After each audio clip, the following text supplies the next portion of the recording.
Fat Bald-Sicilian, FBS. I am very grateful for Fat Bald-Sicilian. I'll tell you why.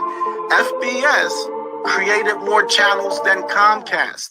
Okay, FBS endorsed a lot of channels. He created a lot of channels, and I bet he can't count how many channels that he has helped to get monetized, and I'm one of them. You know, and then it's not like you have no violence on your record until you're 30, and then one night you just decide to go out and kill a cop. It doesn't happen like that. Fabrizio was always a tough kid. He was a tough kid. He had a nice punch. If you hit you, he would knock you the fuck out.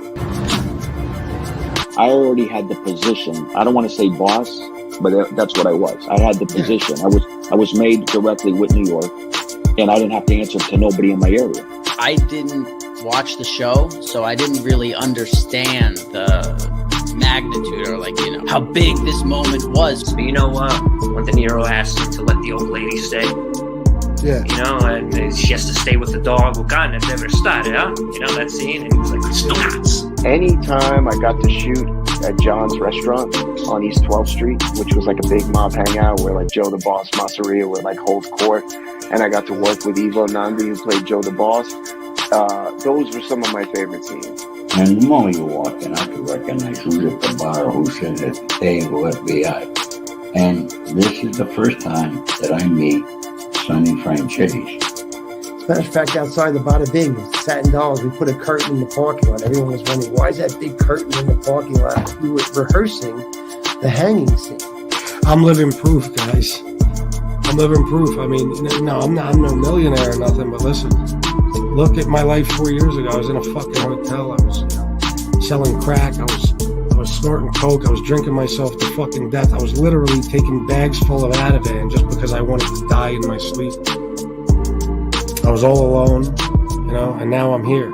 I have my family. I have a little bit of money in the bank. I got everything I want. And I got you guys in this channel. So if I can do it, any of you can do it. Yizzo, what's going on, everybody? What is it? Is it Monday? Yeah, I believe it is. Whatever. I've decided to stop keeping track. I hope you all had a very good day. And now we are here. Let's talk. Bobby Berberian, Doug.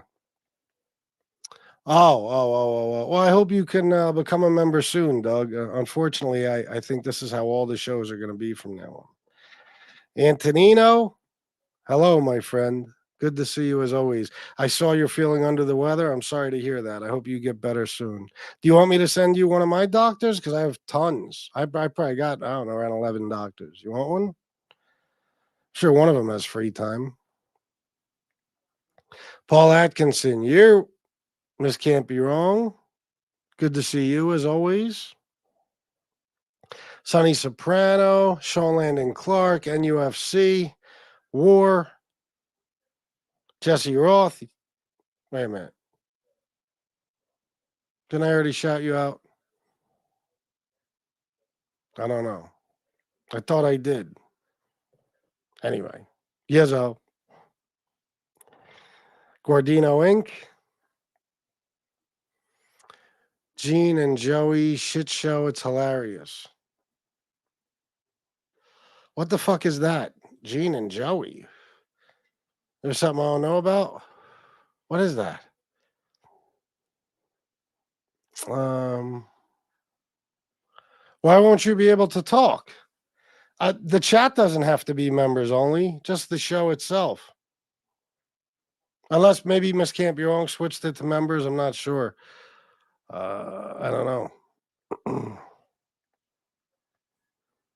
Yeah, I know I'm late. I wasn't that late, though. A few minutes, right? Sorry, I was doing laundry and shit. Danny Green, what up? What up? Mexicans are evolving, according to Tony Pizza. Just wanted to remind you, Danny.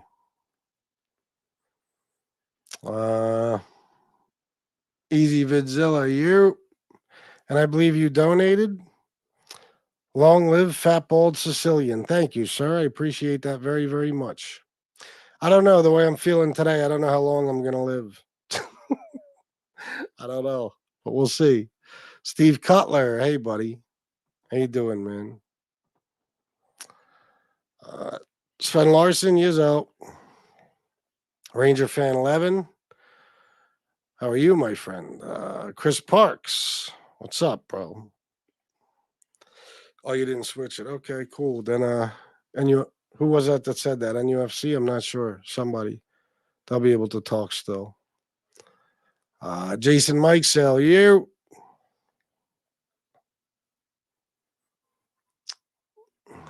All the back and forth between them, FBS. You mean, I thought you meant, all right. You mean Gene and Joey going back and forth? Are they still going back and forth? Tell me, what did I miss? What's new? Was something new said? Please tell me. I think I saw, were John A-Light and Gene Borello trashing him? Was that happening on John's show or their show or some show? I think I caught a glimpse of that. Let's see. I'll let you guys fill me in because I don't know. I watched no MobTube today. I don't think, except I feel like I did see a clip of that. I made the mistake that I made years ago. When I told you guys I used to be crazy into politics for years. Okay, I mean that's all I listened to, watched, read every day, all fucking day. That's why, certain people on here told me they'd like to debate me. And I said, you'd probably regret that, because I'm well versed. But when I came on here on YouTube and I started this channel, it got me away from all of that. And I stopped completely. And my life was so much better.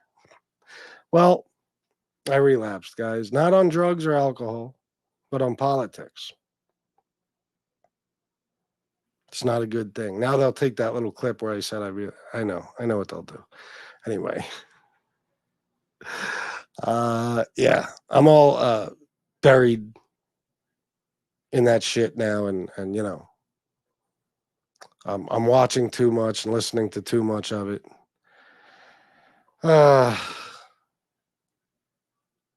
I think it's adding to my depression. I'm not sure.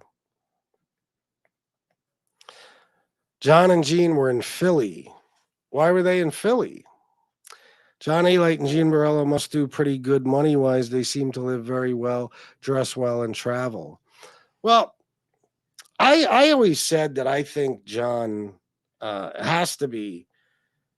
No. I'm not talking about. No. This can't be wrong. I just wanted to bring up that I'm watching it so much again lately. I'm not going to talk about politics. Trust me. I always felt like John had to be, sitting on an empire, basically. John A-Light has so much going on. I mean, he's like a fucking celebrity. He seems to be on tour like year round, going from place to place. I don't know, talking, giving talks, whatever you want to call that, whatever he does at schools and shit like that. And he does interviews constantly, and he's in documentaries and different news programs, all types of shit. So I would think he's doing pretty well. But what do I know? As far as Gene, I don't know. I don't know Gene's situation. He's probably doing pretty well.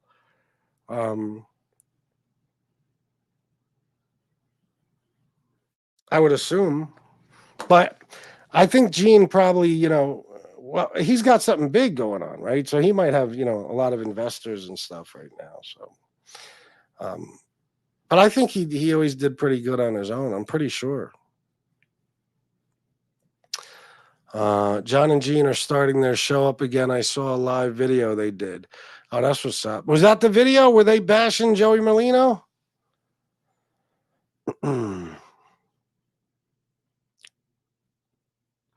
It's hard to keep up. I thought Merlino was leaving YouTube. I guess not. Yeah, I guess not. You know why? Because it's I don't know. I could be wrong, but personally, I don't think their Patreon is going to do that great. I don't, and it's gonna. I'll tell you what's going to happen is they're going to do both. They're going to do YouTube and Patreon. Listen, I'm going to be honest. Somebody put a lot of money behind that show, a lot of fucking money. Okay, I mean. It was reported that Joey Merlino alone was paid 100 G's, or at least 6 figures. It didn't have to be 100. It was over that or right on point. It was either 100 or more. So who knows how much that could be too. But even if it's 100 G's, I mean, that's a lot of fucking money to put behind a YouTube channel or a podcast in general. Then there's Snuff. I'm sure they got to pay him. They have I'm sure a producer. They got camera guys, whatever they have. Sound people. I'm sure. Can't tell in many of the episodes, but they must have them. I heard Matthew Cox. That guy was kind of making fun of their audio and video issues and stuff. That was kind of funny. I'm not a big fan of that dude. As a matter of fact, I don't like him. Everything about him irks me. I don't. But anyway, it was funny when he said that. Holy shit. Give me 1 second.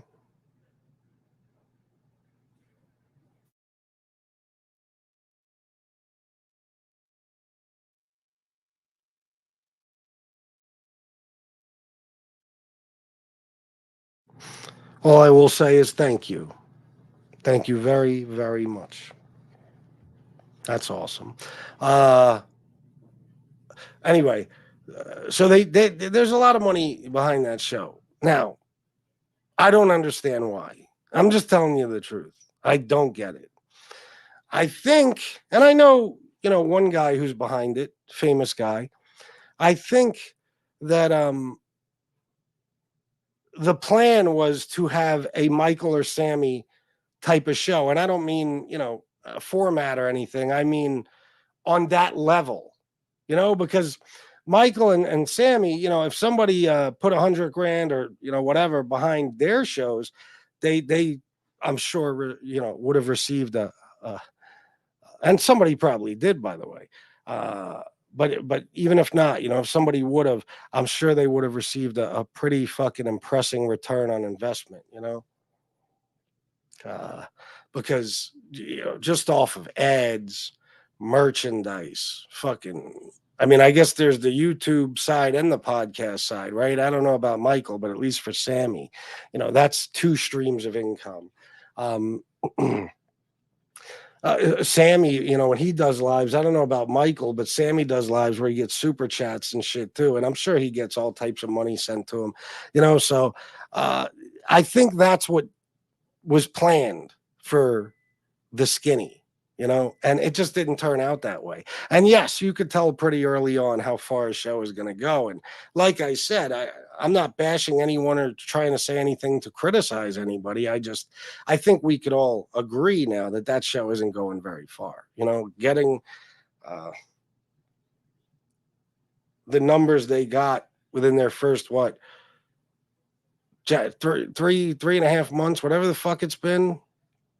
Considering what the subscriber count is, and it's probably moving pretty slowly at this point. I don't think it's going to go far beyond that. I mean, I think if they were even to reach 100 G's, it would probably take, 100,000 subscribers. I would say probably at least another year, and again, keep in mind, 100,000 subscribers isn't going to bring you much. It's not.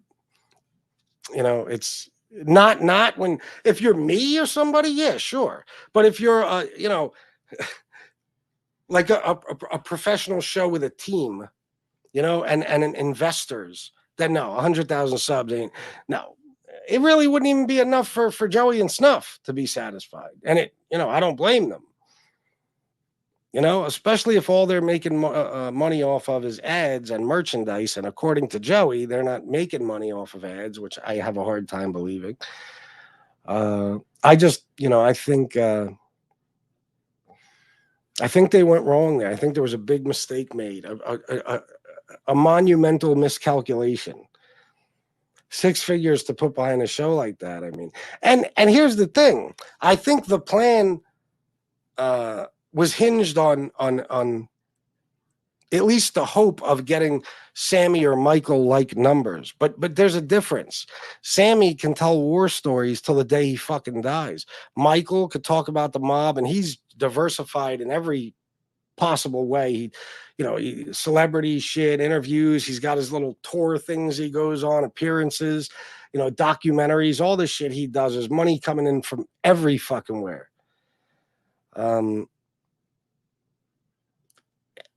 They can do whatever they want. Joey can't. He's very limited. He's very limited.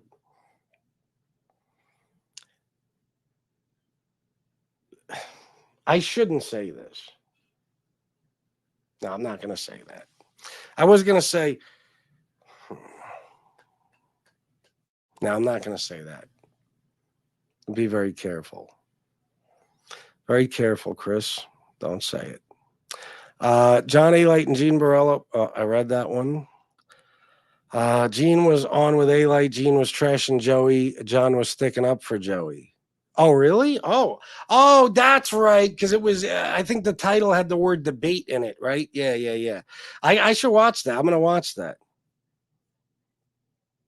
Yeah, I don't blame you. Miss Can't Be Wrong. But like I said, to me, it's like, it's the politics thing. There's a reason, I guess, that I get into it. It's just so interesting. I love the back and forth. I love the conflict. It's a lot like fucking MobTube. You know what I mean? It's two different sides. Usually in politics, it could be, I guess, multiple different sides, but nobody ever agrees on anything. Nobody will ever admit that they're wrong about any fucking thing. You know what I mean? It's just, it's a constant battle. They bash each other. They diss each other constantly. It's never ending. It's fun. It's fun as fuck for me to watch, and all the different commentators and stuff, the people that do the videos on both of those guys, you know what I mean? And other politicians and shit. That's why I used to love it. I would zone out to it. That's all I would listen to. And unfortunately, I'm back in that groove of just listening. And you know what's going to wind up happening? That's what my new channel is going to wind up being about, because there's so much of it in my head. And I'm very, very knowledgeable about politics. Believe me if you want. If you don't. Trust me, I'm very knowledgeable about it. I understand how the government works and everything, and I know more about that than I do about the mob. And I used to know a hell of a lot about the mob. Still do know a good bit. So the videos they make will cut off right before you say on politics. The videos they make will cut off right before you say on politics. What does that mean? The videos they make will cut off. Does anybody have any idea? What the fuck are you talking about, Joe? What? I don't know. It's okay, FBS. I relapsed too the other week. Biden was in the area. Oh, really? Oh, shit. Well, listen, stay strong, Jesse. Get back on track, Don't let it bring you down. Ranger Fan 11 FBS. I was a political junkie for like 20 years. I gave it up about 3 years ago. It's around the same time I did. Well, I'll tell you straight up. I guess you could say 2.5, because right as I started my channel, it was kind of a relief, because it took my mind off all that other bullshit. I was so wrapped up in this. All of a sudden, I'm answering people's comments, and I'm thinking about new videos to make, and you know what I mean? But now it's the opposite. That's why I think I'm going back to it, because now I put this out of my mind. I'm not thinking about it. I don't care. I don't put any work into it. It doesn't matter to me anymore. I hate to say that, but I just don't care anymore. So it's never on my mind, ever. So I guess I need something else to occupy my mind. I don't know. Antonino, $20. Thank you very much, my man. Cheer up, FBS. Things could always be worse. I'll be watching until the NyQuil kicks in. Well, sleep good, get some rest, and feel better. Thank you for the 20. Yeah, no, I'm all right. When I say the depression, I don't mean I'm sad. It's like I feel like clinical depression. I'll tell you why. And again, people who know about depression understand that clinical depression has nothing to do with your mood. Nothing at all. You could have just hit the fucking Powerball. You know, clinical depression is something that happens to your brain, and anything could bring it on. It could come out of nowhere. And I've been clinically depressed before. It's kind of what turned me into an alcoholic. Do you get sad and shit? Of course, but that's not because of anything going on in your life. It's because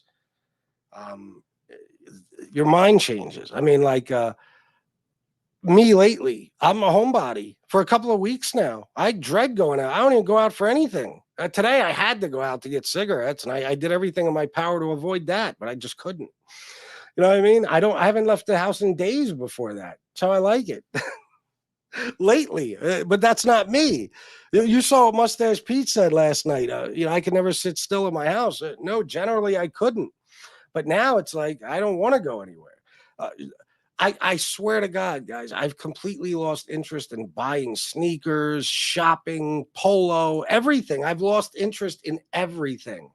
Everything. That's how I know I'm suffering from some sort of clinical depression. I'm still generally upbeat and optimistic, and in good spirits. But I've just lost interest in everything. And I want to lay around a lot. And that's not like me. Laying around, that's, doesn't work for me. My fucking kryptonite. But lately, I'm loving it. Gene said he signed a multi-million-dollar deal or some shit. Yeah, he probably did. I mean, I heard him describe the type of show he says they're going to do, and it would be a dope show, you got to admit. The reason I said what I said about John G and money is because someone can't remember who recently said they fake it, they have no deals. Someone can't remember who recently said they fake it, they have no deals. Yeah, I don't know who that was either. But no, I mean, who said that? I'm curious. You could text it to me, Miss Can't Be Wrong, because I have a feeling I know.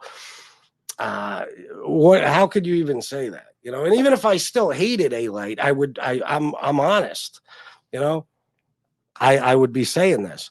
The fucking guy has been on every goddamn documentary. He's constantly traveling. He's all over the world, not the country. Always busy. He's on HBO. He's on Crime Watch Daily. He's on fucking books. Fucking, I mean, it's like, he's obviously got shit going on. And I'm quite sure he does pretty goddamn well for himself. Oh, did they? Oh, okay, Joe Bag of Donuts. Sorry, I don't know what happened to me right there. I'm chasing you off MobTube. The McCarthy kids win again. God damn it. Son of a bitch. Well, I guess it's all over, guys. Oh, okay. Makes sense. Ranger Fan 11. $10 for FBS, my small contribution. Hey, don't call it small, man. $10 is great. Thank you very much, bro. Thank you very, very much, especially the way things are going. Holy shit. Ranger Fan 11, Gene and John are going to be in a movie together. Gene is going to be having a series about his life. Yeah, that's what I saw. Pony? Is that the name of the movie? I don't get it. I saw the guy announce John and Gene as producers, but what do they have to do with a racing movie? It appears to be a movie about car racing, right?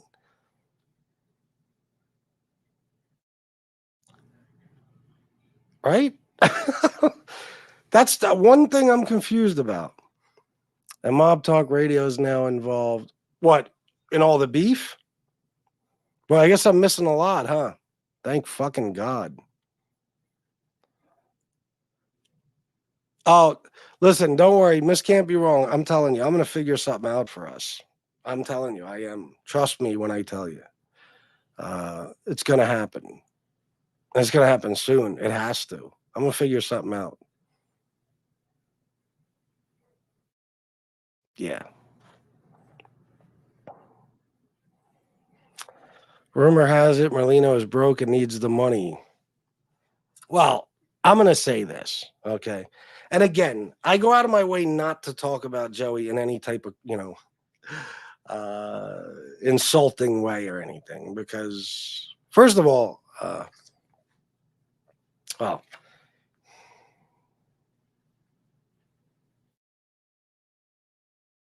believe it or not, I do have a lot of respect for the guy. And he's Joey Merlino. And I live like an hour and 20 minutes from South Philly,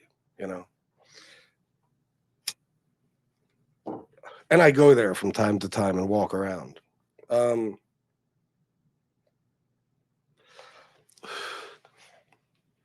just say this. I mean, I would be shocked if he's not broke. And I'll tell you why. And I'm sure you guys can put this together without me telling you. Joey is a compulsive gambler. He's addicted to gambling. That's it. Now, I got more reasons, but I don't even need to list the rest. I'll probably name one or two, but that's it. You can't, if you're that type of gambler, you can't hang on to money. You can't. It's impossible. Look what they used to say about John Gotti. You know what I mean? You just can't. Like your mind is, it's just like being a drug addict. The same shit. A heroin addict wakes up in the morning looking for his fix. A cocaine addict wakes up in the morning, goes right to doing a line. A fucking alcoholic wakes up in the morning, first thing he needs before he even gets out of bed is a fucking drink. A gambling addict wakes up in the morning, and before they can even think straight, they got to start placing bets or going to the casino or doing whatever it is they do, their favorite form of gambling. Just the way it is. They can't hang on to money. They can't. That's the main reason. I'll also say, let's be honest here. Joey, even if he is still the current boss, the boss of what?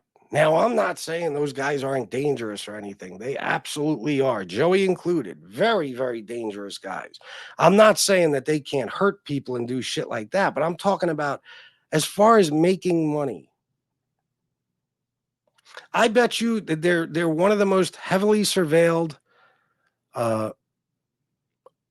families, we'll say, in the entire country, and possibly some of the most heavily surveilled people in the country, the Philly guys. Joey, number one, more than any of them, but they're his guys, so they're watching him, or they're watching them so they can get to him, because, that's their wet dream. They want him not as much as they wanted Gotti, but fairly close on today's scale, I remember, was it Anastasia? He was talking on that little mob talk or whatever the fuck it is they have on the news there, to sit down, whatever they call it. He said one time, yeah, that the feds are watching them, but watching them do what? Like even he was saying there's, if the feds aren't getting them on things, it's because they ain't doing any fucking thing. You know what I mean? And the last I heard, they're fucking, what is this shit? What is that, an ash or something? Oh, nah, it won't go away. Motherfuck.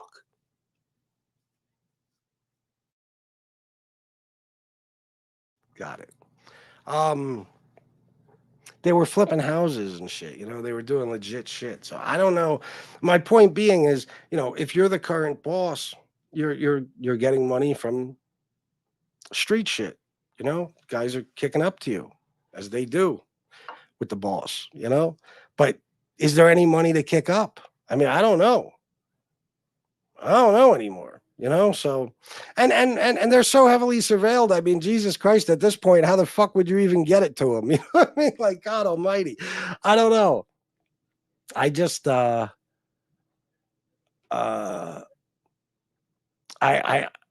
been thinking that for a while, that he's probably not doing well, not just that, but Joey's got an issue a lot of guys, street guys, have. Expensive taste.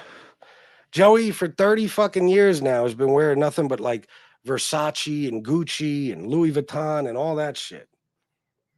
You know what I mean? When you're spending $600 on a fucking t-shirt, you need one hell of an income. I told you, I was, on Joey's Instagram. Every fucking day, you think I buy sneakers and shoes. Oh my fucking God. His shit, Gucci, every fucking thing. You know what I mean? It's super expensive fucking clothes, insanely expensive. Now, the Matthew Cox guy said that Joey is living in someone else's house and driving someone else's car. I believe that. I'll tell you why. I read when Joey first got out of that halfway house, he moved directly into like a $500,000 condo. Okay. And it was reported that that was not his condo, that was, somebody's condo and he was staying there, not like a guest, but I mean, it belongs to somebody else. It doesn't belong to him. Maybe an investor. I don't know. This is when he had the restaurant going and all that. Then he was driving a $500,000 Bentley or Rolls Royce. What was it? Yeah, a Rolls Royce, I think, right? Was it a Wraith? I don't know. I don't remember. How? I mean, if they could prove that was Joey who owned it, I mean, that's it. IRS, tax evasion. I mean, how do you explain owning a $500,000 fucking car and living in a $500,000 fucking home when there's no legitimate income on the books anywhere? How do you do it? So, and maybe that's why it's in other people's names. Maybe it does belong to him, but he can't have it in his name. I don't know. I'm just, I'm not making any claims. I'm just wondering here. So that's why I think, he might not have any money. And, that would go for anybody. Well, I mean, I guess it depends on who you are and if you're a boss, what your habits are, because again, gambling, man, it's the only limitless addiction. It really is. And you say, oh, no, there's a limit because you run out of money. I'm telling you, I told you, I saw a show once. Jesus Christ, a show once. I think it was Intervention, where this woman was addicted to gambling, to slot machines specifically. This bitch was at home and found a fucking quarter under a couch cushion and went to the casino to pull the fucking, you know what I mean? Once, just one pull. That's a gambling addict. So it's limitless because you'll always find money. Always. Money is the one thing you could always get somehow. There's all different ways. Women prostitute themselves, all types of shit, just like drug addicts. So, and guys, rob and steal and kill and do whatever else, just like any other addiction. So, that fucking addiction is one of the scariest to me, seriously. And I think that makes it impossible to hold on to any substantial amount of money or even to keep money coming in, meaning, like it's not sitting around in a savings account. It's not even sitting around in a checking account. I always felt like, and I'm not, Angel, get pissed off at me if you want. I'm not talking bad about your father. I'm just saying this is how I pictured it, okay, with John. I picture that John gave his wife what she needed to take care of everything regularly. And any other money was gambled. Of course, his bills, everything's taken care of. Family, kids, everything. But I feel like all the other money, and I don't know, Angel, I'm not saying that's the case. I'm just saying that's how I picture it. And that's just how I picture. If you told me any mafia guy is a compulsive gambler, that's what I would tell you. His life is probably like. It's the same with a lot of gamblers, legit guys who go to work every fucking day. If their addiction isn't too out of control, they can cover the bills. That's about it. Any other money is burning a hole in their pocket. Well, I don't know about any specific case. I'm not saying that's how John Gotti was. I'm just saying that's how I picture that type of gambling addiction. But I don't fucking know. I don't know anybody who, well, I don't think. Do I know anybody who had a real severe gambling addiction?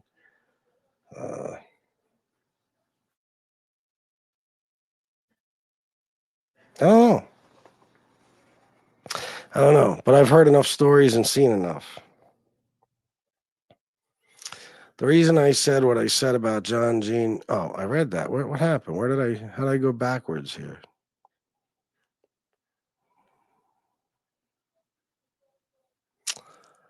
What's Shane Smith saying?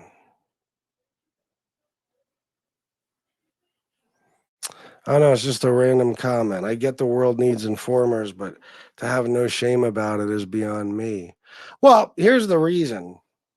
It's for a long time it's been becoming, more and more acceptable. You know what I mean? More and more acceptable. There was a time where, in the streets of any ghetto in America, if they found out you were a rat, you were fucking dead. You know what I mean? Now it's like people who are rats walk the streets every fucking day and people just avoid them, Now, they're more likely in some place like, a ghetto to get hurt than they are in, say, Howard Beach or some shit, but still, it's been becoming more and more acceptable in neighborhoods like that. And I guess not within the mob, but I mean, in mob culture, like, look how many people are into the mob, but their favorite mob guys are rats, like Sammy or, you know what I mean? Or whoever. That would have never happened before. There was a time when you had to hang your head in shame. Now it's like the biggest mob rats are the biggest mob celebrities. So they have no shame about it because nobody is shaming them. You know what I mean? So I guess that's it. I don't know. Joey could have the best channel out there, but all the stuff we want to hear about, he can't talk about, so it'll just fizzle out. Yeah, it will. I mean, again, I'm not trying to be hypercritical here, but that show is not particularly good. It's sports picks, it's a little Joey story, and if you're lucky, 2 or 3 minutes of shit talking at the end. That's all it is. I'm telling you, listen, I'm no YouTube expert. If I was, I'd be doing way better than I am now. Okay. But I know enough. I just as a viewer, I know enough. Nobody wants a 30-minute show. That's ridiculous. A 30-minute YouTube show is stupid. There's no fucking point. If people want to watch half-hour shows, they'll go watch fucking sitcoms. It's stupid. 30-minute and once a week. Come on. I mean, whether it's Sammy, Michael, or small level nothings like me, they're on all the fucking time. Once a fucking week. This is the days of instant gratification. Instant fucking gratification. Meaning, you find out about a show now that might be a good show, and the whole entire fucking thing is already on some streaming service. You could fucking binge watch the whole thing. You don't have to wait till next week to see the next episode, or wait months to find out the conclusion. No, it's just everything's instant gratification. People don't want to wait a week for another show, and then when they get another show, it's 28 fucking minutes long. They don't want to do that. You know what I mean? That was a monumental mistake. Okay, doing shows like that. Then, the blasé attitude of just no microphones, no big deal. Video is terrible, no big deal. That shit I'll never understand because I know who's behind that show. You know what I mean? It makes no sense for them to have shitty audio and video. It makes no sense. So there was just a ton of huge fucking mistakes made. Huge mistakes made. And I just don't think that it has a chance of being anywhere near the level of Sammy or Michael. And it's the way things are these days. If If Phil Leonetti did a show and there was hundreds of thousands of dollars put behind it, it'd probably be on the level of Sammy and Michael. You know, that's the way it is. But again, that's because he can talk about whatever and tell the stories people want to hear. Mustache Pete. I personally couldn't get into a show done by a guy who allegedly is still in the life, but on YouTube and bashing informants. Yeah, I feel you. I know. Well, that's another reason when it comes to the money thing that I think he might have been, in trouble for money, and he needed some, because that's an insane thing for Joey Merlino to be doing, to be on YouTube. So yeah, I think that's another. That's another reason I think maybe he was a little hard up for money. Yeah, Miss Can't Be Wrong. He did time. I think he did 3 years for some white collar shit. I know you will, Devato Don. Snuff gets paid in Gabagool. I heard Jeff Nadu is having Junior Pagan on again. I don't think he ever had him on before. Yeah, he's having him on. Yep. Hector, Mustache Pete. I guess Tony Pizza won't be watching that episode. Get it? Mustache Pete, me neither. Joey didn't help himself with his comments of Sonny Franzese. Nah, that was dumb too. The only people who would agree with that statement are simps like Stax and Stiggs. Why do they have similar names? I wonder. I dropped the link. Look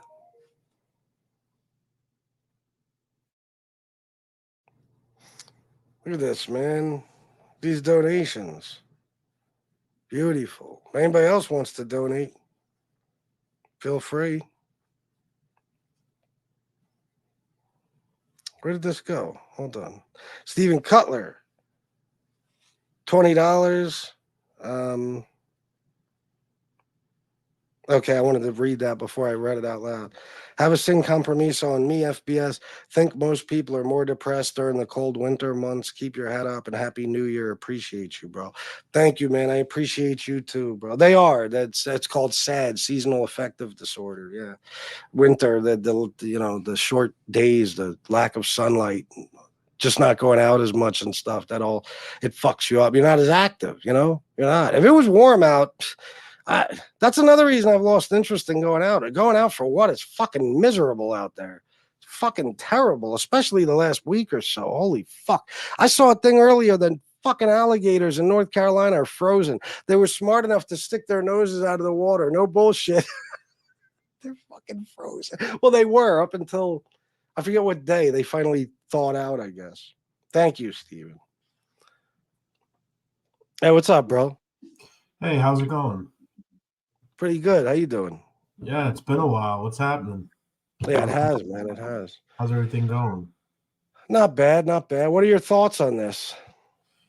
Yeah, well, I've talked about this.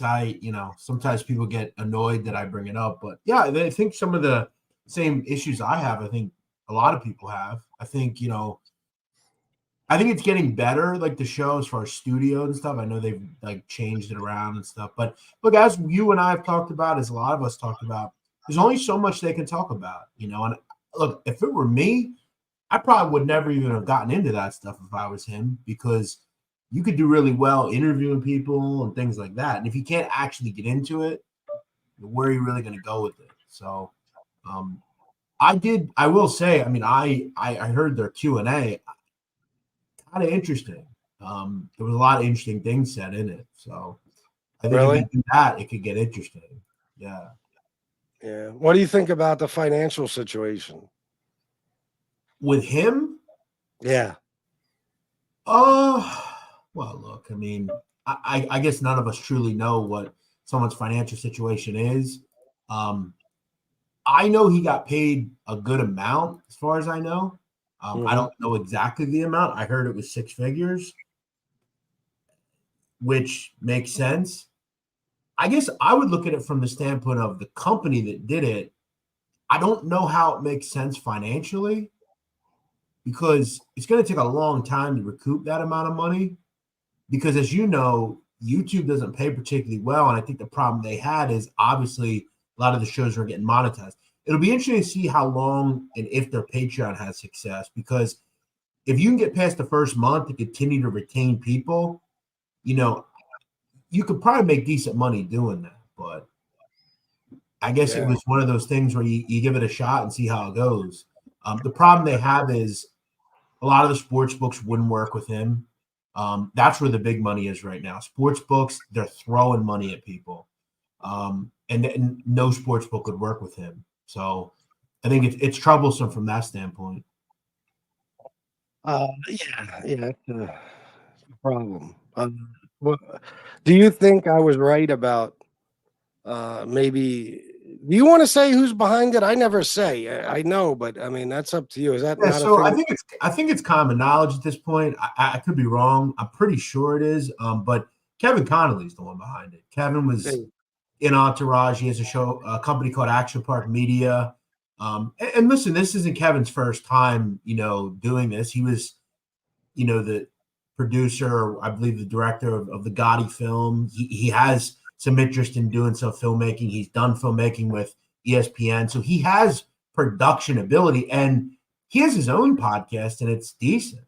But I don't know if it financially makes sense from this standpoint, but yeah, I think they planned on it being on the same level as like Sammy and Michael. I think they thought they were going to get that type of audience. Well, I think what I would have did is really just looked at what I was doing on YouTube and said, okay, what are we doing that's getting YouTube pissed off? Or why are they taking our shows down? Why are they not monetizing them? And I think with a couple of changes, they probably would have been fine. I think long term, though, the more of the money would have been on YouTube, because as they get bigger guests, they'll get more views. But I think this, and this is something I run into. If I don't talk about the mafia on my videos, people don't watch them. So if I talk about Bonnie Savage, it's not going to get as many views. And if Joey puts in the title, we're talking Bengals Raiders today, that's not going to get the same views as Joey talks about Philip Leonetti, Plus, I think, they were smart in turn of, like, a lot of people said, why did you go after Rats? Well, because it allows them to do exactly what everybody else does. I mean, we all use each other for views a lot of the time. That's how it goes. And I think they were able to get a lot of content out of that. Putting Phil Leonetti's name in the title is helpful for everybody. Putting certain names how helpful. So. Let me answer this real quick before I respond. Hold on. I think Joey would hit the streets if he needed to make easier money than YT. Probably safer for him to commit crime than talk shit about the government on YT and put a bigger target on his back. Well, I disagree for two reasons, and I'm sure you do too, Jeff. Joey doesn't have the option of hitting the streets. He just doesn't. Joey hits the streets, he's going away for life. And as far as talking shit about the government, I think he sees no problem with that. He loves doing it. I think YouTube is probably like therapy for him. He's able to get that shit off his chest to a wide audience. I think. What do you think, Jeff? Yeah, I agree. I mean, I think, all of us deep down, I mean, I don't think there's anyone out here particularly that's like, I love the government. I love everything they do. There's a lot of things the government does. And look, if you're Joey Merlino, you have to look at yourself and say, I mean, if you were him, would you hate the government? I mean, listen, I'm not saying he's acquired anything, but I mean, he hasn't exactly been treated well at times by the government. I mean, they have made things up and put him in prison for them. They obviously have an axe to grind with him. They don't like him. And I don't think there's no love lost between him and the government with him. And as far as him hitting the streets, he's way too smart for that. I mean, anyone that I know, they've tried to put people around him, and he's, what are you talking about? I don't even know what that means. He's very, very smart, bro. Yeah, he's dodged so many fucking wires, bro. Holy shit. Yeah, and like the government essentially send people after him. Like John Rubio, what was his driver? John Rubio was a government informant and trying to get him in on things. They always are trying to put people around him, and he'll just always respond. I don't know what that means. I remember when Ron Previty was around. Ron Previty tried to get him on tape talking about drugs, and Joey would always just say, be careful. He was a smart guy. He's smarter than a lot of people think, and he's very cagey. Like I think really understands, and I think that's when you look at him, you have to say, like, he is for someone that's been in this life or that life for, I mean, you're going on 40 years, and he's ducked any major, I mean, he did what, 12 years, but nothing more than that. And now at this point, it's very hard to tie him to anything. They'll continue to try, but I've heard, and I know Scott Bernstein and I talked this, we did a show recently. The modus operandi from most FBI field offices is we are not putting any more money into going after them. They're not putting any money into bookmaking and loan sharking cases. They're moving on to new business. And most mob guys know that. That's why if they are going to get indicted, it's a 2-bit, 3-bit in prison. It's nothing crazy. They're moving on to new business. They're not putting time into these cases like they used to. And unless someone decides, I'm going to talk about Johnny Gongs, or I'm going to talk about Long John, or I'm going to talk about Rocco Maniscalco, they're not going to get anything with these guys anymore. So I don't think you're going to see the prosecutions, and I think you're going to see a lot of these guys just, most of their stuff's legit. Maybe a couple of guys are bookmaking, but all due respect, if you're not in the mob, you're not even going to prison for bookmaking. The fact that they send people to prison for bookmaking is crazy. And the guys are willing to accept that and just, well, it is what it is.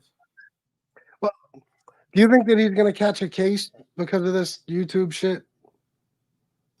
I mean, I guess the only thing, here's what I would say. I think doing lives is probably something I wouldn't do if I were him, just because when you do a live, as you know, I know, you may like read a comment and you don't realize you're reading it and you say something you shouldn't. It's not like you can say, oh, well, I'll just edit that out. If he says something now, plus you got to realize there are multiple people on those lives saying things. Someone says something and, I would probably not do that. But other than that, I don't know if there would be a case to even catch. I mean, unless they get him on some sort of, maybe some of the financial, I'm not sure, but. You know what I'm thinking about, right? What's that? You know what I'm thinking about specifically. Yeah, I just think they're going to look, the government looks into all people, but they put a fine-tooth comb on people like him, and they're going to look at everything, and they're going to say, okay, well, you raised, for instance, they had that charity thing they did. That's what I'm talking about. Yeah, like they're going to look at that and say, okay, did every dollar go to where it was supposed to go? And listen, most people are not under scrutiny like that. He is. And that's where, if I'm him, I understand the government side of things because he's under way more scrutiny than most people are, and again, he's no choir boy, but at what point is it kind of harassing? But as I said, I just don't know if there's people out there still looking into this stuff. It would be a nice catch to get him for a lot of people, but at some point you have to move on to new business. And well, I look at it with those guys. It's not like, when they used to have a different squad for every family. I mean, there's not a lot going on, and Philly is so small. It's such a small group of guys that it's not going to take an incredible amount of resources to keep an eye on them all the time. And I'll tell you another thing. Back in the day, these guys in Philly, I think, are learning very, very smart about, if you look into a lot of the informants in Philadelphia over the years, there was a common theme with all of them.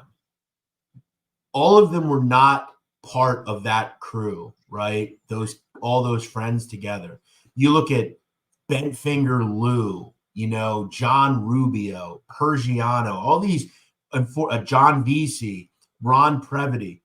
None of those individuals were originally part of that circle or the old circle before them. The only one that was part of it was Leonetti and Caramondi, and those guys were years ago. But all the new guys, they were all outsiders.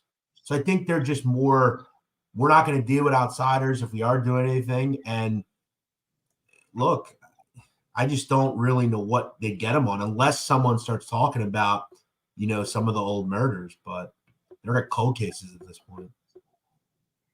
Yeah. I don't know. I had a specific question for you. Oh, who was it that, back to talking about how slick Joey can be. Who was it that they sent to the cigar bar in fucking Florida to talk to him? And he was wearing a wire? I want to say it was Rubio, I believe. Yeah, I think it might have been. Yeah, and you know, and look, Rubio was around him for. I'll make this clear, and I don't think I've ever said this, but I've spoke to Rubio. I've talked to him probably for about a 6-hour amount of time, to a few different phone calls, and he, you know, he's an interesting guy. You know, I tried to get him to talk, and he's worried about, you know, going back to jail because of what happened last time, but. He was around Joey, I want to say, for 3 years, driving him, doing all sorts of stuff. And yeah, and I want to say it was him. I think that was him that did that as far as that particular time.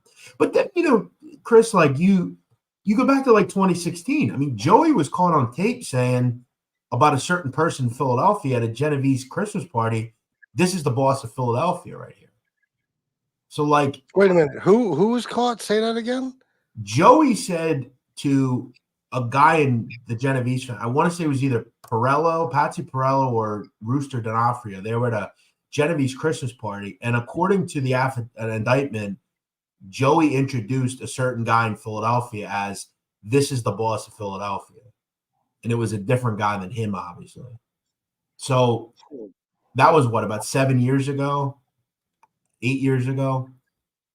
I would think after his last case, I think that's when he kind of said to himself, all right, I'm done with this shit, you know? And I think he looks at it as it's not illegal for my friends to give me money at Christmas and on my birthday, you know? And I think that's what he looks at it as.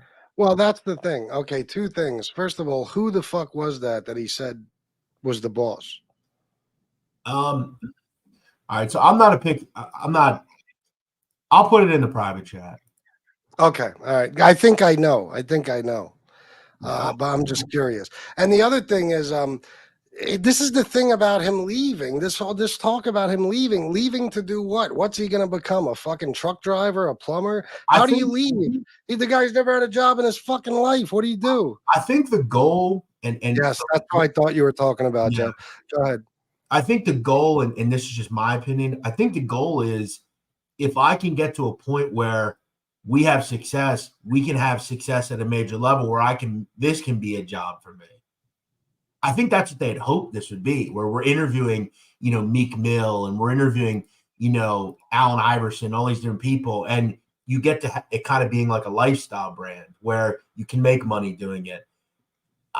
Again, I think he looks at it as it's also not illegal for me to get money from my friends, you know, and it kind of is. Depending on who your friends are. But let me ask you.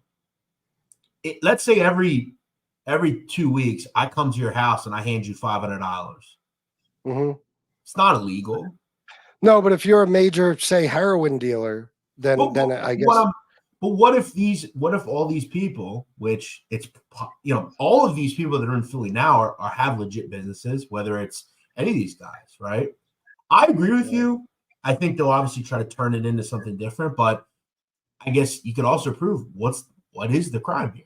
You know, I guess if he's not paying his fair share, maybe they can get him on that, but it seems trivial to me. And I think that's a good point there, you know, but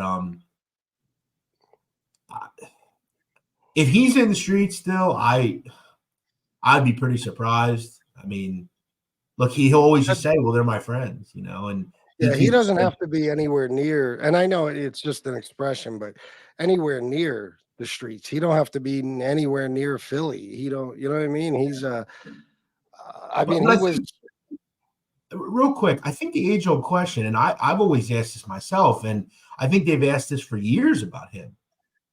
How does he make a living? Right? Like, how does he? Because look, I'll tell you right now. I mean, I do okay for myself, and I can't afford, you know, Givenchy shirts and Louis Vuitton shoes every day, you know. That's what I was saying, yeah. You know, I can't. I don't have he has multiple $100,000 watches on. You know, they went to an Dolphins game. He was in a Rolls Royce. Like, I think a lot of people look at that and say, well, it's cool, of course. Like, the watches are dope, but it's like. He made a comment on an Instagram post that he bet $20,000 on a basketball game. So it's like, That How would is be he? How are they not coming after him for tax evasion? How that's what I'm saying. See, Jeff, and I think that fucking fundraiser is going to be the thing that triggers a major IRS investigation of the well. feds and everything.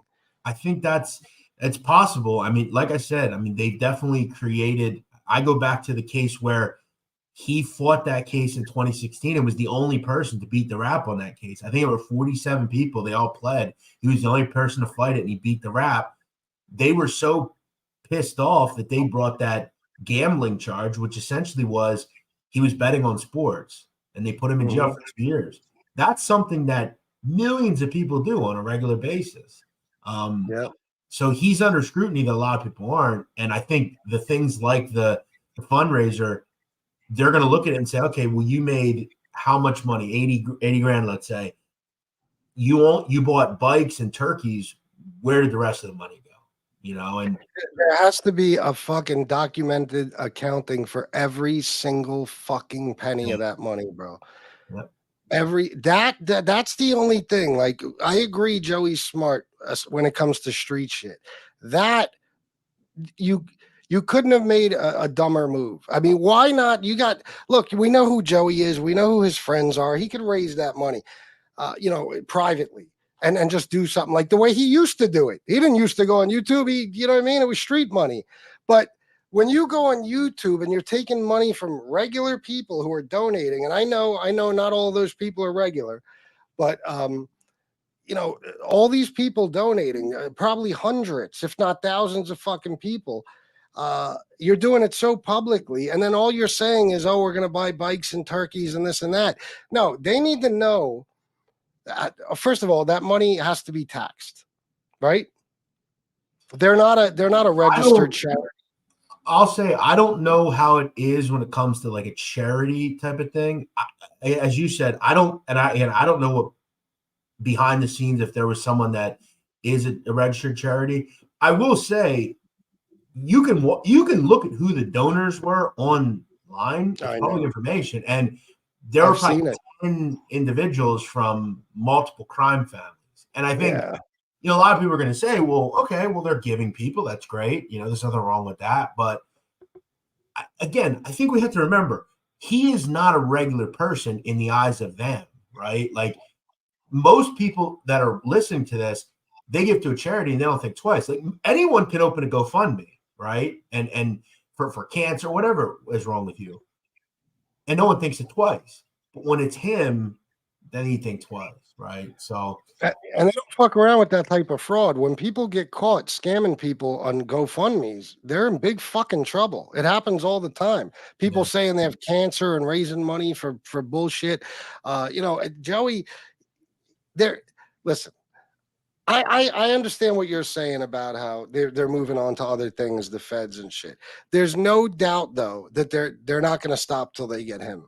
And this right there is a slam dunk for them. If that money wasn't handled by, say, an accountant, and every fucking receipt wasn't, collected and kept and saved for, possible future investigations. Here's the issue though. And I don't disagree. I think you could be 100% right there. But here's the thing. Let's say they hit him with tax evasion. What's that, a year or two inside? He could do that standing on his head. I mean, again, all these guys, and you look at like a guy recently just came home that got 2 years in Philadelphia. All those guys in that case, if they're like Dom Grandy got 6 years, if there wasn't drugs in that case, we'd have got 2 years too. Like these guys don't care about doing 1, 2, 3 years. Joey did 12 years. Like he don't care.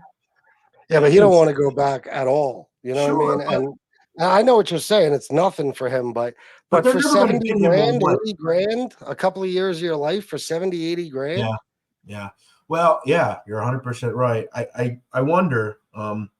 Listen, I'm sure there's someone that still watches this shit. There's definitely someone in that Patreon, I'm sure, that's watching it. Oh my God. But yeah. I would say I wouldn't do lives, but that's just my opinion. Yeah, I don't know. I think this is going to be his downfall, man. I don't know, because like you said, the lives, who knows what the other day, do you agree with what I was saying about how like he admitted to knowing certain people, right?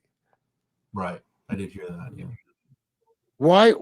Is that not the type of mistake he shouldn't be making? Because I think this is where, like, when we go back to like what the definition of being a made man or America is in the 70s, even saying the words, or knowing someone that would be considered a what. But we've moved the goalposts, as on what that word means, right? It went from, if you allocated, you were an informant. If you admitted something, you were an informant. If you you could then talk to the police, but as long as you don't put anyone in prison, and then you could take the stand, but as long as you don't name anybody. And then it's, well, you could actually sit down for a 302, and as long as you don't put anyone in any crimes, you can say names. So the goalposts have moved considerably. Now, I was shocked when Joey took the guilty plea, honestly, but go ahead. Yeah, that's another thing. Taking pleas. That was a big thing. John Sr. was big on that, right? Which was weird because he took a plea in 1970 to get through. I know. But then he made his brother and what? Yeah, I mean, look at how many guys did a bunch of time, right? But yeah, I mean, I'm fascinated by it because I just did listen to the live, and like there was even an individual on the live that stated that one person was part of a particular crime family and named the crime family. Yeah, I know. I heard. Which is kind of crazy. That's something I thought I'd never. I mean, think about that. Think about like an old gangster, right? Like Vinny Asaro, and he does a show and says, "Oh yeah, I know Vic Amuso. He's a Lucchese guy." It's like that's crazy. Yeah, no, it is. Saying something like that in itself is supposed to be ratting. Like, when you say like what this guy said the other night, you know what I mean? Am I correct? I mean, Jesus fucking Christ. Like that's the and I mean, I know that's already known information, but if you mention somebody from York City right now and I say, oh, he's a big drug dealer, I got a problem. Mm-hmm. You know what I mean? Yeah. And it's these are the same people though, that will belittle me for doing that.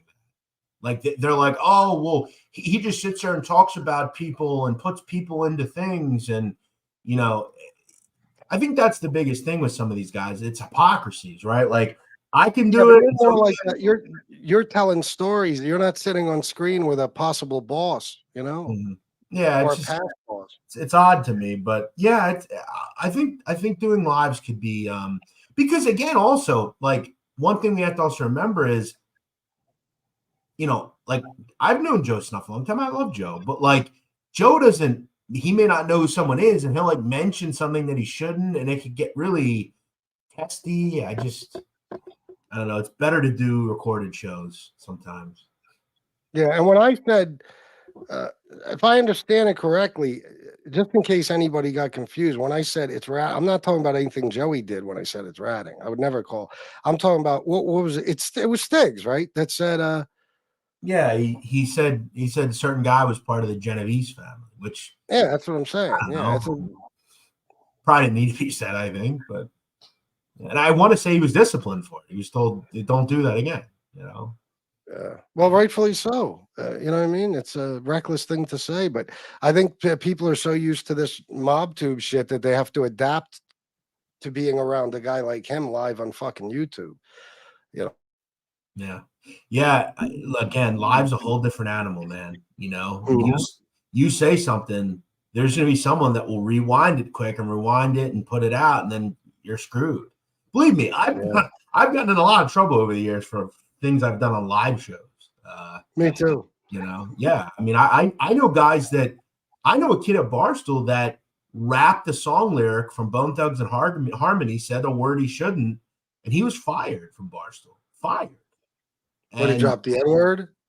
Yeah, he was singing First of the Month by Bone Thugs. And it was a live show, and he just dropped a certain word, and he got fired that day, I remember. And look, bro, I still, to this day, deal with shit that I said on live shows 10 years ago. Like, you got to be careful. Live's a whole different animal. It's easy to sit there and, I said that, take that out. You're not doing that now, Yeah, very true. But back to the interviews real quick though. So like you said about Allen Iverson and different people like that. Now, I believe the first planned interview, at least was supposed to be, the word was that it was going to be Mike Tyson. Now, so far they've had Ric Flair. That's it. And I'm going to be perfectly honest. I'm sure there's some people like Lee, maybe people like that who want to see an interview with Ric Flair. I don't know many. Okay.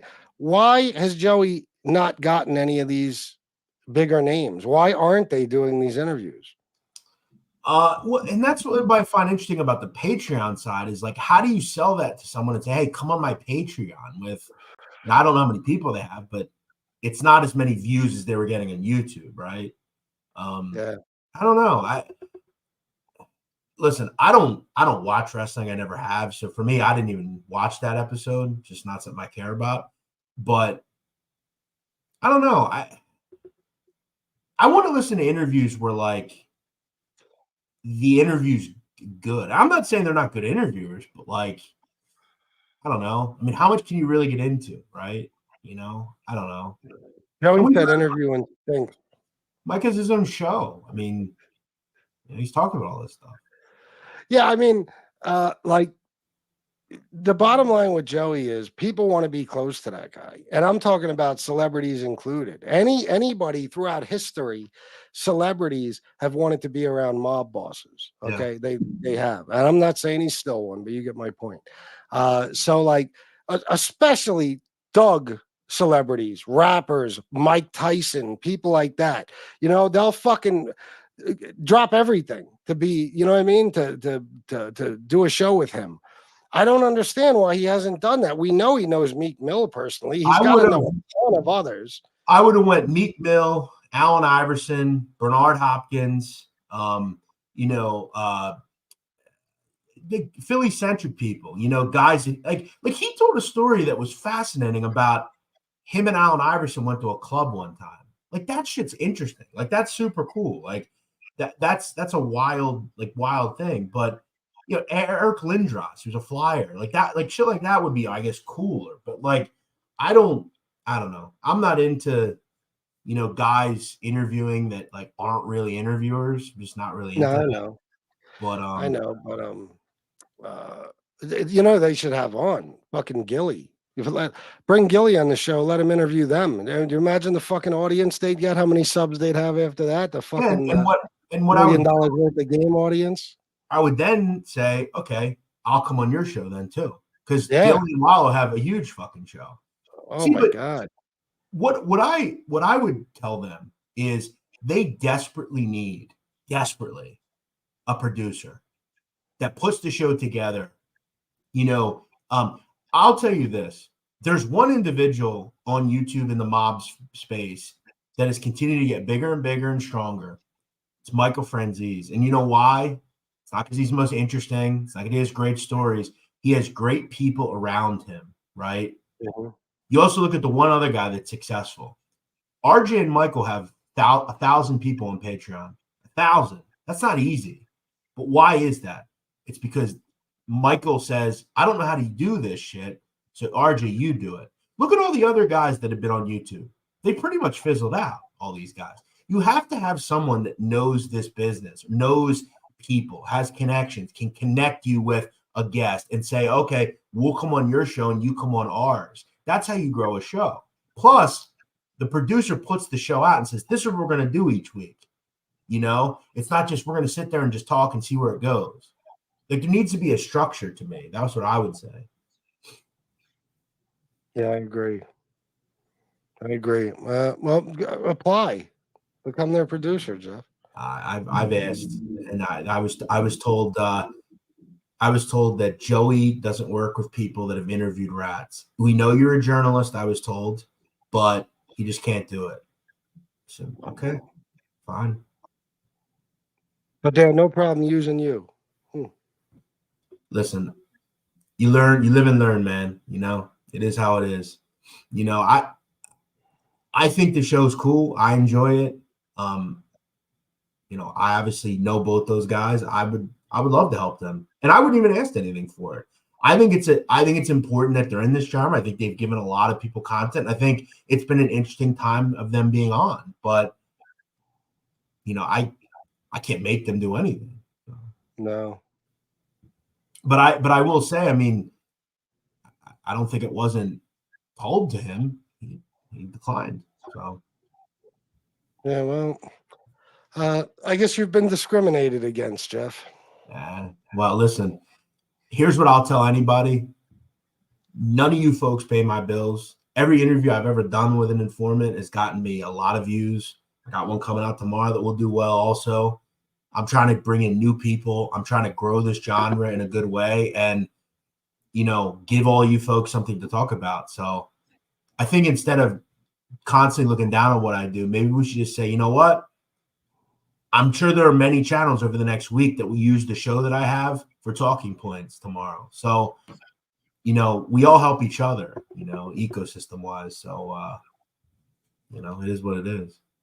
You want to talk about your interview tomorrow? Yeah, I'm looking forward to it. I mean, this has been in the works for a long time. We got sidelined because we were going to do it back in the summer, but Junior was arrested in August. And he did a couple of months in prison. He was released towards the end of last year, and we finally got around some time to do it. We were going to do it in person, but he's currently on a monitor, so he can't leave his house. So we were stuck with Zoom, but it's a start. He wants to tell a story. I'm not going to tell you, and I'm not going to say to you, he did some bad shit. This is a very lethal dude, but he is contrite and interesting, and I think has a pretty wild story. So, yeah, I'm gonna watch it. When's it gonna air? It'll be out tomorrow at 3. So, it was cool because someone close to him contacted me, and they were a fan of what I did on TikTok, and they said, "Hey, would you ever want to interview this guy?" And I said, "Yeah, absolutely." And I'm getting shit from his ex-wife. She's been blowing me up on TikTok, and she won't really? be. Yeah, she's been blowing up comments and stuff. And, I gotta see that, bro. Please send me links to those videos. She said, "I'll tell you what. I'll read it to you. Hang on a second." All right. Can you play it? Is there anywhere she's talking that you could play? She doesn't talk. She just goes on my video and just comments a shit ton. Oh, I thought she was doing her own videos. That would have been fucking great. Well, she may after the interview drops. She might. And she's done it at like random times. Like today, she wrote, "This guy is so humiliating to my son. This poor excuse for a father is trying to destroy our lives 13 years later. Leave the Graziano family alone." Wow. So she's yelling at you. Yeah. And then she said 4 days ago, rat. Just rat. That was it. And then she had another comment just about like, "You're a sorry excuse for interviewing this guy. You're telling people's business. Da da da da da." Just wow. Same shit. You're a bit of a target, huh, Jeff? Oh, well, I think she was more aiming it towards him. She's not a fan of his. But I reached out to her. I said, "Listen, Renee, I'm just interviewing him. I tried getting her on. She wanted $2,000 for me to interview her." What? Yeah. Well, she'll want to do it after this because she'll want to tell her side. Well, that time has passed. I'm not interested. I was interested in her story. I think her life's interesting. I think her father was an interesting guy. I would have liked to have heard more about it, but listen, I asked you once, for instance, I asked Panisi once. He called me a fucking Muppet scumbag. He hasn't talked to me since. I would never. A Muppet scumbag? Yeah. He blocked me. Wow. Why? What'd you do to him? Nothing. I just said at one point that we have to take what he says with a grain of salt, and we need to cross-reference when he says shit. And he was like really unhappy. He also claims that I stole his Peter Tuccio video that he put out, which is weird because I'm actually a big fan of Panisi. I think his channel is really good, and I mean that. I think you can make the case he is the best channel in this genre. Like, truly. I'm not even kidding. I love his videos. I think he's very well done. I haven't watched Panisi in years, bro. He puts out some really interesting shit, man. Really interesting shit. Is he still like slow? No. I mean, he stopped showing his face, which is interesting. I'm not sure why. He just does these like, he puts like his picture up on the board and just like talks. It's weird. But I really like his videos. He just told some really interesting stories. Well, what do you think of the recent Borello A-Light videos? Have you seen them? I wish I would have seen it all, man. I saw like 10 seconds of it. What were they were debating about Joey? They were well, no, they weren't debating. They were just like taking like John A-Light hates Sammy now, so he's like bashing Sammy a bunch. And Gene is sticking up for Sammy and hates Joey, and John A-Light's sticking up for Joey. Did it get heated at all? I didn't listen to the whole thing, but like it was kind of a bizarre video because like they were in like some sort of like basement. Like it was a nice basement, like game room of some sort. And there were like people in the back like playing pool and stuff, and they're just sitting there like doing the video. It's pretty funny actually, but I didn't listen to the whole thing, so I don't know if it got heated or not. But yeah, they're both taking sides against the opposite person. It's because Joey, obviously Gene hates Joey. We've all heard that. And A-Light now hates Sammy. But they're all oppositely trying to defend the guys. It's weird. It's fucked up. It's funny though. Yeah, it really is. Yeah, exactly, Joe Root. It was like point counterpoint. Yeah, it was like a debate. It was funny. I'm gonna check it out. Maybe that'll be my topic for tomorrow. And then they had this other video where they were in the back of like an Uber or something. It looked like an Uber, and they were like very close to each other and just like sitting there talking about like different gangsters and stuff. It was funny. I guess this new Johnny and Gene show. I heard that I heard John say they're together every day. Are they really hanging out like that? Yeah, I guess Gene, I talked to him a couple of days ago. I called him and asked him what he was up to, and he said I guess they're promoting some movie or something. And like, yeah, it said they're the producers of a movie called Pony about car racing. What the fuck is that? Yeah, which is news to me because I'm color me surprised, but I didn't know they were movie producers.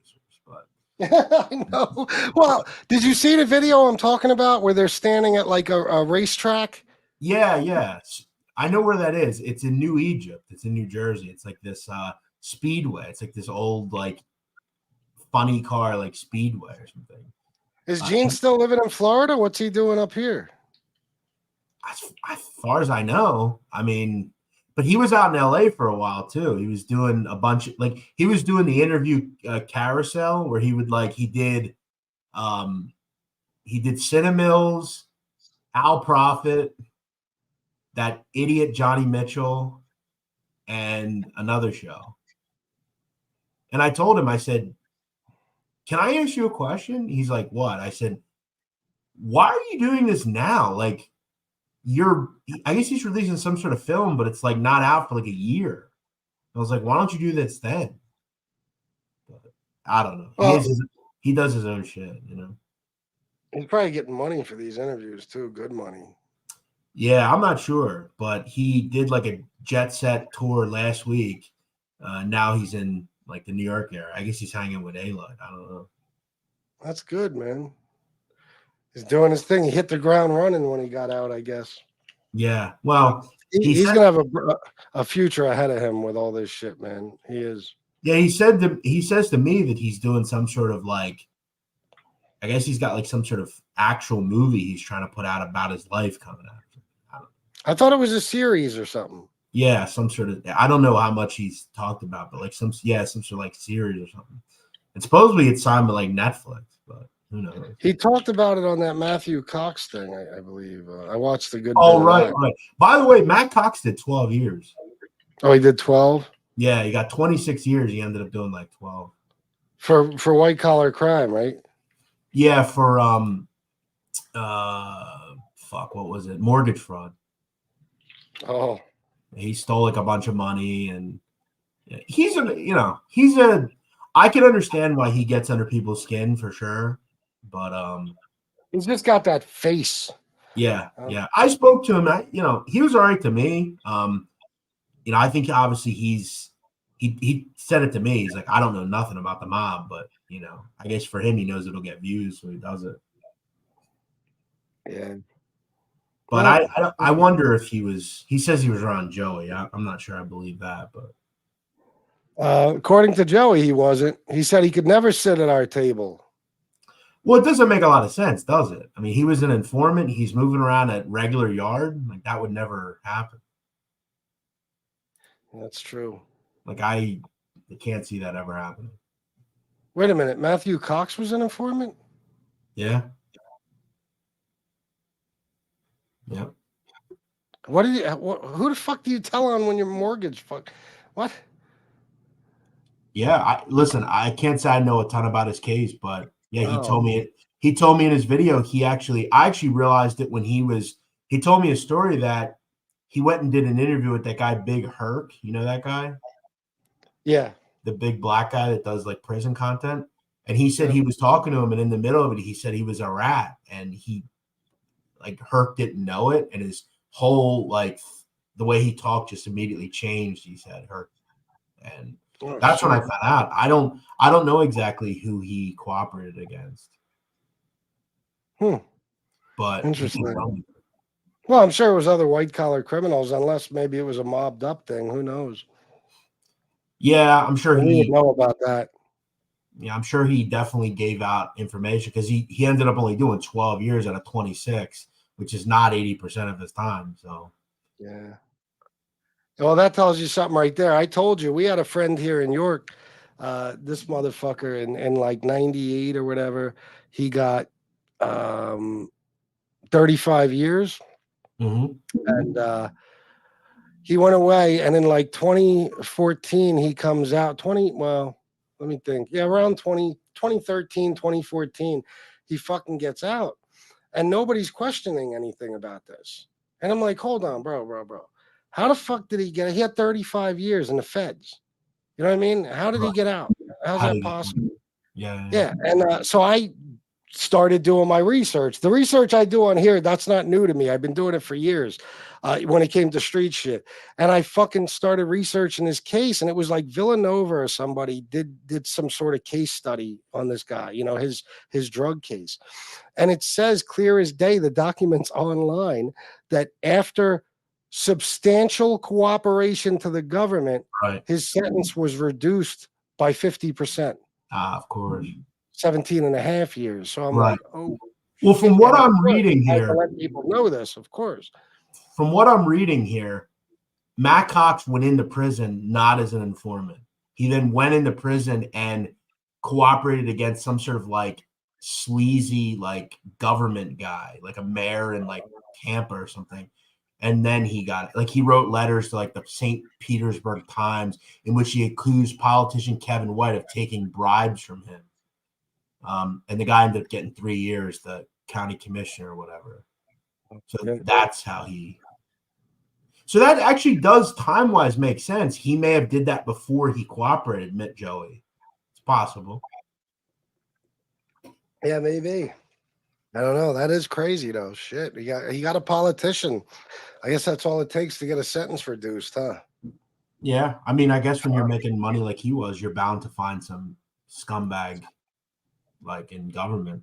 I don't know if you know this either, but I heard a story about Matt Cox that you ever see that film War Dogs? I don't think so. Jonah Hill, they're arms traffickers for the government. No, I've seen the previews and shit for it. I've read about it, but I never watched it. It's actually a pretty good movie. You should watch it. I know you don't like my movie recommendations, but no, people will tell you it's actually all right. But I guess Matt Cox claims that he wrote that story, and that guy Ephraim Diveroli just stole it and never credited him. Wouldn't it say that? Oh, it says the guy. Oh, okay. So he's saying the guy stole. Oh, yeah, during his time in prison, Cox introduced himself to arms trader Ephraim Diveroli after reading a Rolling Stone article and encouraged him to write a memoir. Diveroli agreed to let Cox write it as he had boxes of evidence. When Diveroli left prison, he took the manuscript, and Cox claims to not have been compensated for it. Oh, wow. Ain't that a bitch? The movie probably made a fucking zillion dollars, and he gets nothing. Yeah, 100%. Well, I don't know. Maybe I'll read about his story a little bit. I just don't know much about him. But his interview with Gene was really good. Yeah. I actually heard about him through he did an interview with you know that Asian girl that interviewed Gene. Did you see that? I don't think so. She's like a finance chick. She does stuff on like SBF and all that stuff. She did an interview with Matt Cox, and it was fucking awesome. He talked about like prison. That's all he talked about. It was fucking great. Oh, really? Yeah, it's super interesting. That's what's up. That's all it takes, man. If you did some real prison time, you could fucking. That's what I don't get about certain people who have done so much time. I mean, just make your channel about that. You'll blow up. I still go back to fascinated with prison, bro.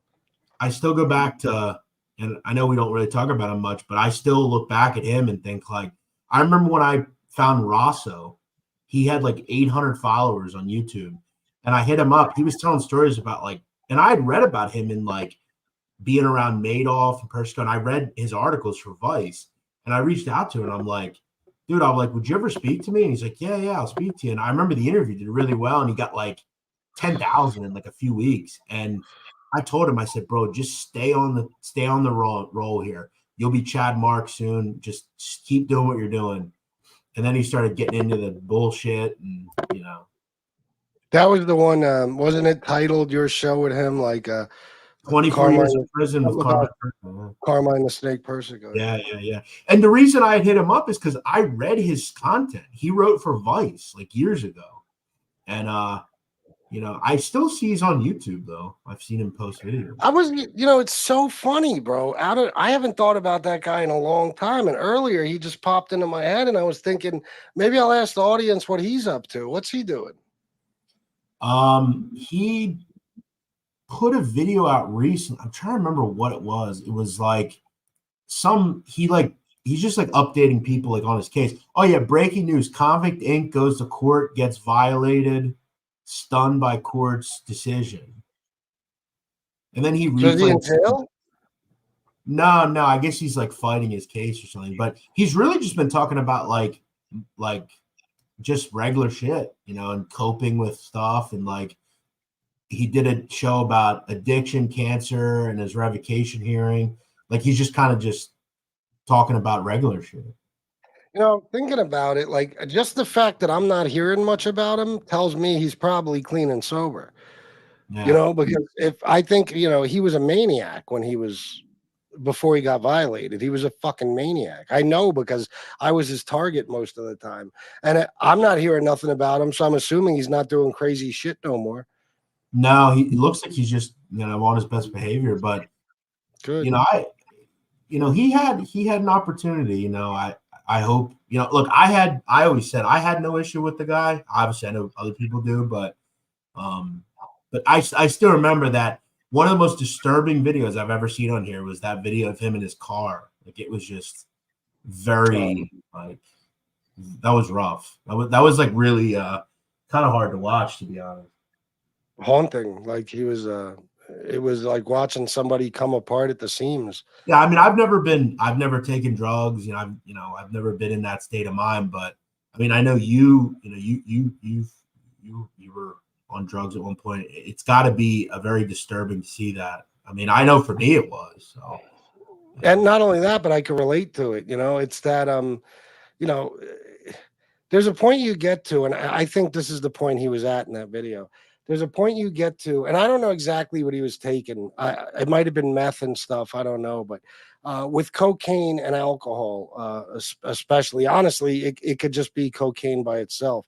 It's called cocaine psychosis, where you really lose your mind, literally, and you start hallucinating, and you're paranoid, and you're fucking rambling, and you're seeing things and shit. And that's what that reminded me of. You know, he was all over the place, and you could tell he went through a whole range of emotions, and you know, he was angry, he was sad, he was crying, he was, you know, it was, and he was just speaking gibberish at times, like he was just mumbling, you know. And I still remember it was about 2 days before that video. It was one of the more bizarre videos I've seen where he was like on the side of the road, like looking into like a desert, and he's like talking about they're buried out there, you know. And he's like, it was so weird. Like, I don't know what that was all about, but hopefully, listen, you know, like I said, I have no issue with the guy. You know, seems like he's doing all right, but who knows? That's good. It's not bothering me anymore, so I don't have an issue at the moment either. Like, fuck, let him. You know, I hope he gets better. By the way, I wanted to come on here. The reason I wanted to come on here as well tonight is I wanted to tell you how important that treadmill is in my life now. Really? And I'll tell you why. Regardless of my day, I run 1.5 miles every day. Regardless of what I do it. And the other day, last week, I'm out and I said, you know what? I'm going to run in the snow. I don't care. Fuck it. You know, I'm just going to do it. I fucking wiped the fuck out real bad. And I said, you know what? I'm done with this. I'm just going to treadmill it. And I've been treadmilling it ever since. You're better off, man. You are. I don't got to worry about the weather. If it's raining, I don't got to worry about it. Yeah, that's what I got big into, like, I won't say so much running, jogging, back in like 2015, something like that. And I got a treadmill from somebody. I put it in my basement and I fucking used that thing every single day, every single fucking day. And I lost so much weight and I felt so much fucking better. Yeah, it's a wonder what that will do for your day. You know, if you're having a rough day, you go out there, you run, and you don't even need to run that far, you know, 10 minutes. And that little treadmill, that's not bad for its size, right? It's not bad. It's perfect. You can plug your phone into it and all that shit. Yeah, it's perfect for what I need. You know, it's in my garage. You know, I don't, you know, it's snowing. It doesn't matter. I'm just out doing my thing, you know. Good, man. I'm glad it worked out. But yeah, Sam the Man, that wouldn't, even if I was at Barstool, that wouldn't have done anything for me. I don't get when Barstool has equity in something, I wouldn't have gotten anything out of that. We don't get what's he saying? Barstool, I believe, bought into Rumble today. Yeah, I wouldn't have gotten a bonus. I didn't get it. I don't think any of us got bonus. When I was there, none of us got bonuses. Interesting. But Frankie DeChico said Rosso just did a live a couple of days ago with Johnny Mac going over that video of him freaking out in his car. Really? Day. I would have. What were they talking about? Addiction and stuff, or what?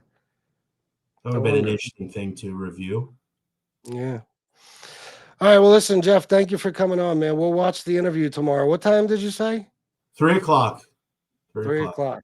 Yeah, I'm doing a premiere, so Hector Jr. Pagan, don't miss it.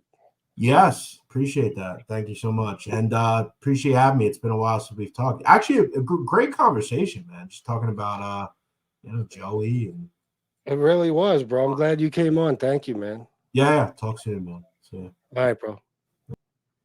Peace. All right, guys. See that? There's nights like tonight when you don't even have a topic in mind, and just works out. You know. I'm glad Jeff came on. It was a good conversation about Joey. I really think it was, and everything else we talked about too. So good shit, man. I hope you guys enjoyed it. Nobody donated really. A couple of people, but I'm just used to it at this point. Like I said, I've given up hope altogether. Except for, you know, Steve Cutler did hook me up. Let me see if anybody else. One I'm not going to mention. Ranger Fan 11, Easy Vidzilla, and Antonino. Thank you guys.